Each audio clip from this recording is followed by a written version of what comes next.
어제 국회 국방위가 밤늦도록 이어졌습니다. 그리고 굉장히 충격적인 양심 선언이 나와서 아마 다들 오늘 아침에 가슴을 쓸어내리시지 않으셨을까 생각이 됩니다.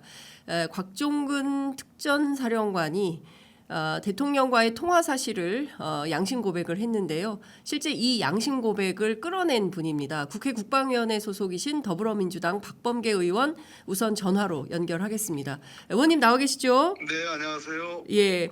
자, 어제 많은 국민들께서 깜짝 놀라셨습니다. 저도 놀랐습니다. 네. 윤석열 대통령과 직접 통화를 한 건데 문을 부시고, 그러니까 국회 본회의장 문을 부시고 들어가서 네.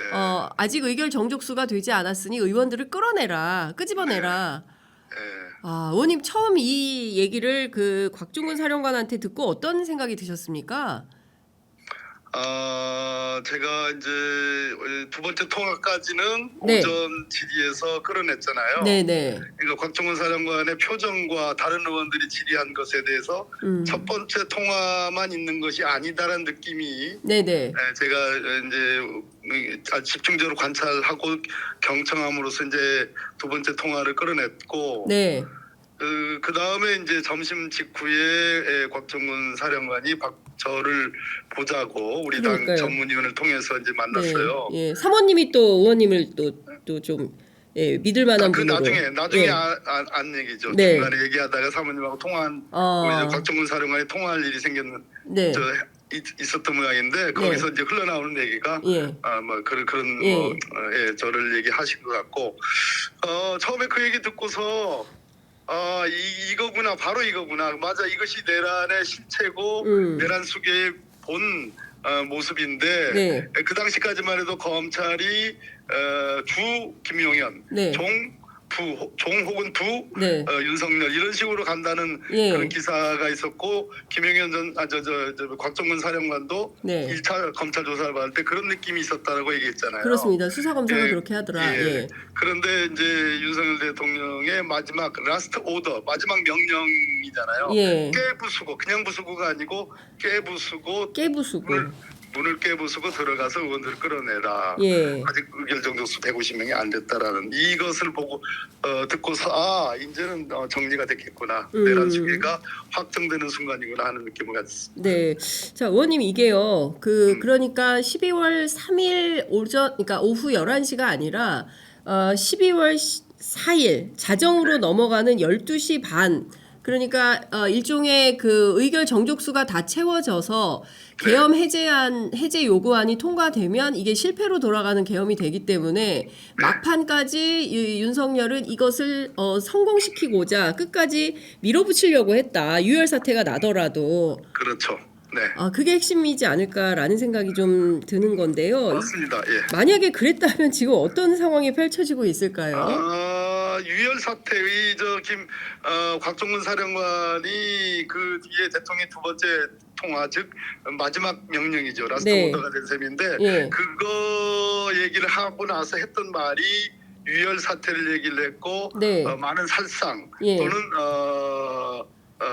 또 다 죽는다 이런 표현까지 썼어요. 그거는 테이저건과 공포탄의 이은 들어가서 의원들이 뭐 고분고분하게 뭐 체포되지는 않을 거 아니겠습니까? 그렇겠죠. 예. 또 바깥에 보좌진들 바로 현관에도 많은 뭐 보좌진 당직자들 많은 시민들이 있었기 때문에 이런 상황에서 결국은 실탄이라는 것이 바깥에 지금 보관되고 있었고 멀지 않은 곳에 이것이 2차 보급이 돼가지고 상상할 수 없는 그런 일들이 있을 수도 있었던 거 아닌가 하는 생각도 갖죠. 이를테면 어쨌든 곽종근 사령관은 시민들이고 국회의원들이고 그렇기 때문에 여기에서 대통령령을 이행하는 것은 옳지 못하다라는 자신 판단이 있었기 때문에 실행하지 않도록 한 거죠. 그러니까 대통령의 명을 어긴 거죠. 바로 그겁니다. 예. 그러니까 곽정근 사령관은 12월 1일 날 계엄인 건 알았고 6군데에 대해서 네. 다 장악을 하는 것을 예. 목표로 갖고 있었고 네. 그러나 휘하 여단장들한테는 얘기를 안 했고 그렇죠. 그다음에 12월 3일 날 출동할 당시에는 들어가서 네. 봉쇄하고 뭐 끌어내는 정도 그런 정도를 어느 정도 인지를 한 것 같은데 네. 대통령의 마지막 오더가 워낙 강하니까 깨부수고 끌어내라. 법안 정수가 안 됐다. 예. 이것은 무력을 사용해서라도 예. 의결 정수를 채우지 않아야 되고 계엄 해제가 돼서는 안 안 된다. 된다. 예. 라는 이 상황을 알게 되면서 이거 이행했다가는 예. 모두 다 이거는 범법이고 예. 정말 있을 수 없는 일들이 벌어지니까 예. 항명을 결심한 거죠. 예. 그러니까 사실 그 곽종근 사령관의 그런 판단이 아니었다면 지금 막 우리는 엄청난 휘몰아치는 어떤 소용돌이 속에서 있고 다 의원님들도 뭐 지하 벙커, 수방사 B1 지하 벙커에서 조사받고 이런 상황일 것 같은데 대통령이 비화폰으로 전화를 했다는 거잖아요. 네네네. 그리고 지금 곽종근 사령관도 비화폰으로 통화를 했다는 건데 그렇습니다. 그러면 실제로 양자 간에 가진 이 비화폰에 대해서 압수수색을 통해서 관련된 녹음이 어떻게 있는지 확인을 좀 해봐야 되는 거 아닐까요? 바로 그 점입니다. 지금 네. 어제 나온 국방위 내용 중에 핵심적인 내용은 예. 부성철 의원도 1차 물었고 제가 2차적으로 확실하게 지금 정리를 좀 했는데 네. 그 중요한 거는 김용현 국방부 장관의 쓴 비화폰이 예. 압수가 안 돼 있다는 거고 네. 그런데 그 비화폰의 자체의 압수가 중요한 게 아니라 네. 지금 현재 비화폰이 국방부에 지금 보관되어 있다. 아직도 따라서 국방부에. 아직도 보관되어 있다. 예. 이거는 검찰도 모르고 경찰도 모르고 공수처도 모르는 거니까. 예. 근데 그 비화폰만 압수해서 안 되고 서버를 압수해야 된다. 서버. 예. 그래서 국방부 차관 지금 직무 대행을 하고 예. 있죠. 국방부 예. 차관과 국방부 조사본부장은 어제 일치돼서 예. 일치되게 서버를 대한 조치를 취하겠다라고 확답을 한 것이 수학 중의 수학입니다. 자, 그러면 이 서버를 지금 공수처나 경찰이나 검찰이나 어디로 이게 넘어가야 되는 겁니까? 지금 상황에서는. 지금 이거는 군 관계자들 다 군인들 현역 군인들에 대한 문제이기 때문에 네. 이거는 국방부의 조사본부 예. 특별경찰입니다. 국방부 조사본부 또는 군 검찰 다 수사권이 있습니다. 네. 그래서 어제는 군 검찰단장은 김동영이라고 지금 박정훈 그렇습니다. 대령 관련된 예. 문제가 있기 때문에 예. 국방부 조사본부장이 의지가 있고 조사본부장이 그렇게 하겠다는 생각이 있다고 하니까 네네. 국방부에서 일단 서버 압수 조치를 하고 예. 뭐 검찰이든 경찰이든 예. 이양 절차, 특검이든. 양도 절차를 밟으면 될 것 같습니다. 네. 그리고 시간이 1분밖에 안 남았는데요. 네, 의원님 네. 요거 좀 여쭤볼게요. 네. 그 어제 문상호 사령관 HID 그 투입과 관련해서 끝까지 그 사실은 뭐 부인 같은 거를 했는데요. 그 실제로 이 HID가 7명이었고 전체 투입된 인원은 30명이었고 그리고 이게 소요를 일으키는 팀이었다 이런 얘기까지 나오는데 이를테면은 역공작을 통해서 마치 뭐 북한의 소행인 것처럼 꾸며서 그런 의원들의 이제 그쪽의 전문적인 의원들 예.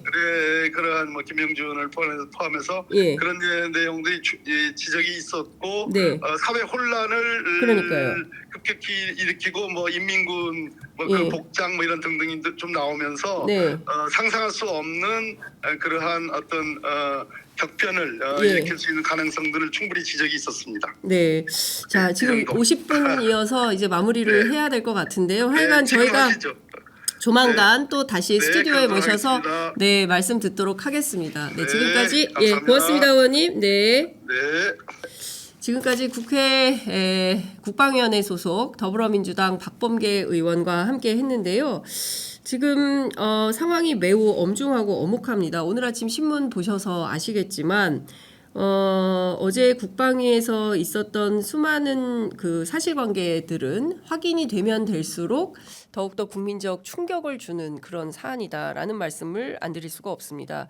일단 그동안 어쨌든 비상계엄만 선포를 하고 그 후에는 지하 벙커에 내려와서 한 번 더 하면 되지 뭐가 문제냐 김용현 장관에게 그런 얘기를 했었다. 거기까지만 얘기가 나왔었는데 실제로 어제 그제 확인된 사실을 종합해 보면 윤석열 대통령 본인 스스로가 김용현 장관을 통하지 않고 특전사령관, 방첩사령관 그리고 수방사령관 등등에게 직접 전화로 지시하면서 실제 계엄군이 어디까지 어떤 경로로 어떻게 도착을 하고 있는지, 왜 늦어지고 있는지, 그리고 심지어 어제 그 곽종근 사령관에 따르면 윤석열 대통령이 직접 전화를 해서 두 차례 통화를 했고 그 두 번째 통화에서는 첫 번째는 어디쯤 왔냐 이거고 두 번째 통화에서는 지금 보니까 의결 정족수가 아직 다 안 된 것 같다. 그러니까 150명이 참석을 하면 계엄 해제 요구안을 가결시킬 수 있기 때문에 계엄 해제 요구안이 가결되지 않도록 그러니까 150명이 되지 않도록 의원들을 국회의사당 문을 뜯고 그러니까 사실상 뭐 지금 깨부수고라는 표현을 쓰는데요. 깨부수고 끄집어내라라는 지시를 직접 했다는 것이 지금 곽종근 사령관의 주장입니다. 이런 지시를 그러니까 부의원 대통령으로부터 직접 받았다는 것이고요. 그런데 이것이 앞서 말씀드린 대로 대통령도 비화폰, 곽종근 사령관도 비화폰, 둘이 비화폰으로 사용하면서 들어가서 인원들을 끄집어내라. 이 얘기는 무슨 얘기냐면 아시는 것처럼 국회 본회의장은요 나무문입니다. 이게 철문이나 쇠문이 아닙니다. 그리고 국회에는 나무거나 유리문이지 뭐 쇠문이나 철문이 없습니다. 민의의 전당이기 때문에 그리고 국회를 설계할 때 다수의 국민들이 언제 어디서든 국회를 방청할 수 있도록 4층에서는 3층 본회의장을 평범한 시민들도 올라가서 볼 수 있도록 개방하고 있습니다. 그런 나무문을 사실은 이분들은 특수임무를 다 띠고 있는 분들이기 때문에 일반인들하고 만약에 총을 갖고 있고 일반인들하고 경쟁했을 때 이게 뭐 그냥 10분이면 뚫을 수 있다. 실제 그 계엄군들이 그런 얘기를 하고 있기도 하고요. 이제 그런 상황에서 예를 들어서 무력 충돌이 발생할 수밖에 없었겠죠. 당일 국회 안에는 저도 현장을 지켰습니다만 수많은 국회 보좌진 당직자들이 로텐도어를 꽉 채우고 있었고요. 그리고 수많은 집기들을 군인들이 들어오지 못하게 요소요소에 바리케이트를 쳐놓고 있었습니다. 저희 취재진이 입수한 그 당시 현장 영상들이 좀 있는데요. 저희들이 그 영상이 좀 준비가 되면 여러분들께 하나하나 자료 화면으로 보내드리도록 하겠습니다. 물론 뉴스타파나 뭐 MBC PD수첩을 통해서 이미 보신 영상들도 일부 있겠습니다만 그 상황을 보면 마치 흡사 전쟁과 비슷한 상황이 됩니다.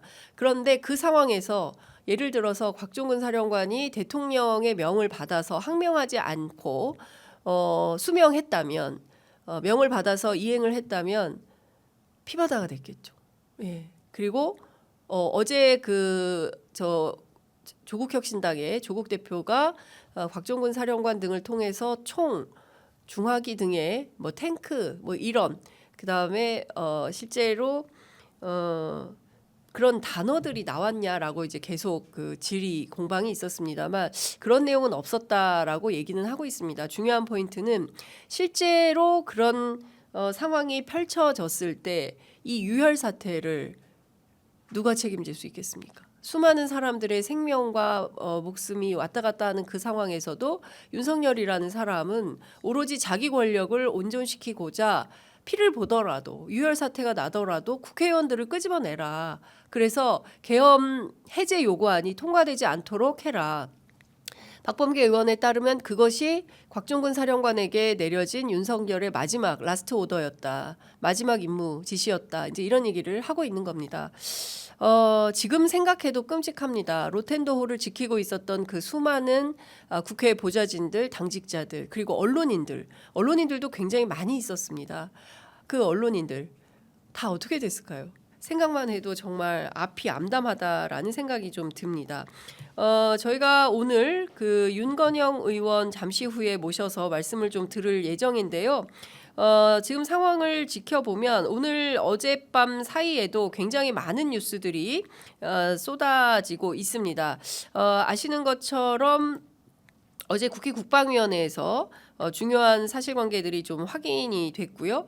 그리고 밤사이에 잠시 후에 윤건영 의원님 오시면 여쭤보려고 합니다만 지금 조지호 경찰청장 그리고 김봉식 서울청장 두 사람이 밤사이에 긴급 체포가 됐습니다. 그래서 경찰 특수본 산하에 그 체포가 돼서 지금 남대문 경찰서에 수감 중이다라는 얘기가 흘러나오고 있습니다. 긴급 체포 후에 어떤 내용들을 어떻게 수사하고 있는지 좀 확인을 해봐야 될 것 같은데요. 중요한 포인트 중에 하나는 지금 그 조지호 청장 그리고 김용현 국방부 장관이 계엄 해제 직후에 두 차례 또는 세 차례 휴대폰을 변경했다라는 사실입니다. 그렇다면 이것은 확실한 증거인멸에 해당이 되는 것이기 때문에 이 문제에 대해서는 즉각 체포해서 수사해서 들여다봐야 된다라는 생각이 좀 듭니다. 특히 김용현 장관은 3번 그리고 조지호 청장은 2번 이렇게 휴대전화를 바꿔서 증거인멸을 시도하고 있다고 하니까요. 그 점과 관련해서 잠시 후 그 윤건영 의원 모시고 자세한 말씀 들어보도록 하겠습니다. 잠시 광고 듣고 만나 뵙겠습니다.